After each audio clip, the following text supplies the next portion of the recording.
Yeah, the uptick in performance has obviously been great, but to me, it's like super interesting when you think about the era that we're in baseball, right? Where it feels like we're so precise. There's so much precision about biomechanical breakdowns that you're like probably thinking about like, okay, where's my hand position in like each step of the load in my swing, or like what exactly am I doing with like with my toe tap or with my front step. Like, has this been, you were drafted in 2013, first round pick in 2013. The Red Sox talked to you in 2013 but did not take you, which Yeah. ended up being to their detriment. But is it sometimes difficult to manage the information you're getting about what kind of the ideal swing path is versus just that natural athletic motion that made you such an appealing prospect and like such a good young player with the Mets coming up? Yeah, 100%. I think, yeah, like you said, I got drafted in 2013, which, 11 years ago. So just so much data has changed over that time. So much video has came into the game. And I think, this game is about making adjustments and trying to, keep up. So I think you do want to try to implement certain things into your game. You want to kind of be ahead of the next wave. So when you do hear these things, you want to learn about it, you want to understand it. And that's what you do as a professional in your career.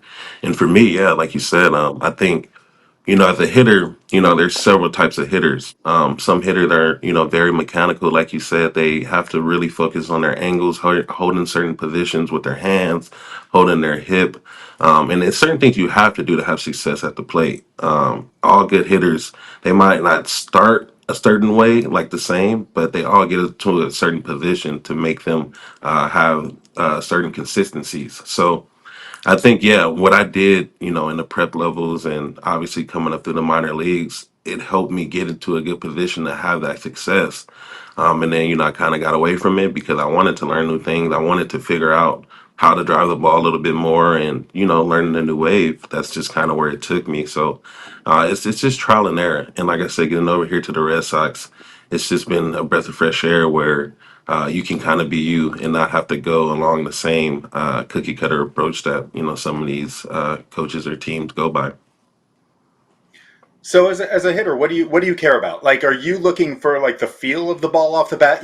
Obviously, like Alex Cora was saying, you're Wade Boggs all of a sudden the way that you were attacking the left field wall at Fenway, right? Like, and that's kind of a great bat path, ball flight that you're getting. Do you care? Are you more concerned at this point with feel, or are you like diving in afterwards to say like, okay, like where's my bat speed at, or like what are my what kind of like exit velos am I getting? What do you when you evaluate outside of like maybe it's even just batting average and caring about that as your foundation? What do you care about as a hitter?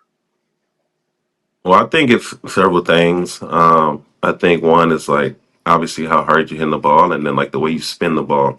And I think if you spin the ball correctly, that means that you're in a good spot and that you're hitting the ball properly. So I think that's like two of the biggest things I look at if I'm getting into a good position, and then how am I, squaring the ball. Now, if I'm top spinning ball, they're rolling over, and now I know that I'm not holding my backside, or I'm not staying through the pitch properly, or I'm attacking it maybe losing my barrel too loopy.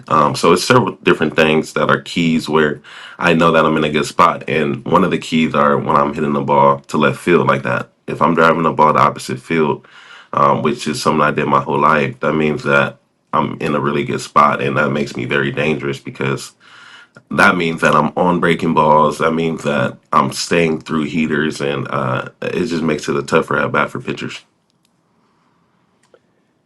It has been a journey, hasn't it? I mean, you talk about who you were and the first round pick and your time with the Mets, and you wind up having that year with the Nationals, but nothing. You wind up with a minor league deal with the Red Sox. You get the opportunity, and now you've become a really important part of a team that's surprising the baseball world. That when you first came to the Sox, what drew you to that opportunity? Because you could have probably landed a similar deal anywhere else. Why Boston? And when did you sort of figure out, okay, like you said, it's a breath of fresh air for you? When did that connect? Like, when did you realize, this organization is going to be a really good fit for me? Take us through the journey a little bit that wound you here.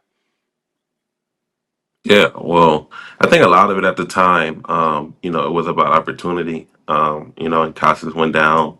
They reached out and just let me know their interest. And knowing AC from afar, he's had so much praise around the league. Like all the guys love him around the league, and guys have nothing but great things to say. So it just drew me even, more to the team. And then when I came here the first day, just seeing how the clubhouse was ran, seeing the guys was just so selfless. All they cared about was winning. How professional it was. It just made me want to work harder and be a part of this. So I think it took me maybe a couple of days. It wasn't too long. Like obviously you're shy when you're new to the team, so you're trying to get your feet wet, see how everything goes, see how they handle and work. And I think it took me a few days to just kind of see how things were ran and just get more comfortable. And it's like a family here, and they welcome me in like a family. Everybody who comes through that door, they welcome them in like family. So I think that's a big part of the reason why we've had success. I always feel like when someone's joining a new team, right, it's tunnel vision. You're grinding, you're trying to make your place, you're trying to figure everything out. Success comes, a few weeks come. Now you can sort of take a breath and look around. And I was saying to you the other day in the clubhouse, like Boston loves a grinder, right? You're a grinder, and I feel like the fans kind of took to you right away. Talk a little about that connection, and did you feel that connection with Red Sox fans? Like when did you start to feel like these fans are kind of digging what I'm bringing here to this team? When did you start to feel that connection? Well, I felt the connection right away. I can't even, lie to you guys. From day one, I felt the excitement. Even, I would have a couple bad at bats or, I wasn't hitting particularly well early in the season. And I would just remember walking up on deck and fans would be like, "We love you, Dom. Like, just keep grinding, keep going." And just that little positive motivation for me made me feel really good and made me really feel like the fans really gravitated towards me, my energy, and just wanted me to do well. And then a few weeks later, I had did a Q&A with some of the fans, and I did it with Joe.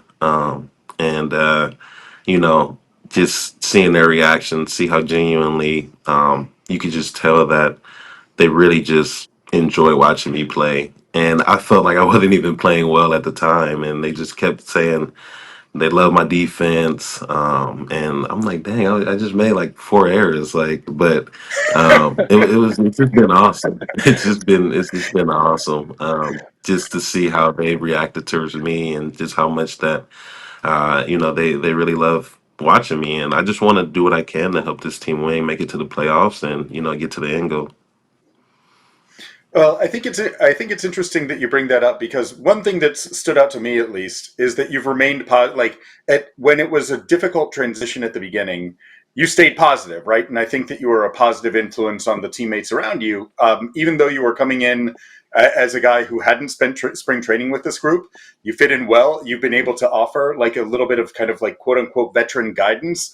And you and I talked about that earlier in the year, and you're like, I'm only 28, like I'm still in my 20s, like is this a strange, like how interesting is this team dynamic where like where you have a set of experiences that allows you to be a source of wisdom and insight even as you yourself are still in a growth phase of your own career.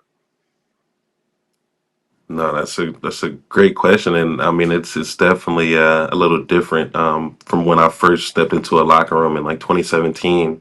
I was by far, the youngest guy, and even in that locker room with the Mets until I left, I was still one of the youngest guys at 26. So it's definitely different. And like you said, my experiences is something that I love to share with all of my teammates and all the young guys coming up. This team is very interesting because, like you said, a lot of these guys didn't expect to be here. It took some injuries or different things, or them playing well and really forced the hand. And I think, when you get up here and you're playing in these pressure baseball games, it's a lot of emotion. AC wants to win, so he's going to push different buttons, and you want to win. So I think that emotion that you put into the game, you kind of weighs heavy on you at when it's all over. And I've been through so many experiences, playing well, playing bad, and just understanding if we could just keep grinding, taking one day at a time, we'll be at where we want to be at the end of the year. And like I said, I failed so much, so I just try to share those experiences with them, let them know like it's not the end of the world. Like we always have tomorrow to come back and play well. And as long as you don't really hang your hat on that and understand like the best players make mistakes, we'll be able to overcome that. And that mentality is something that the best players have.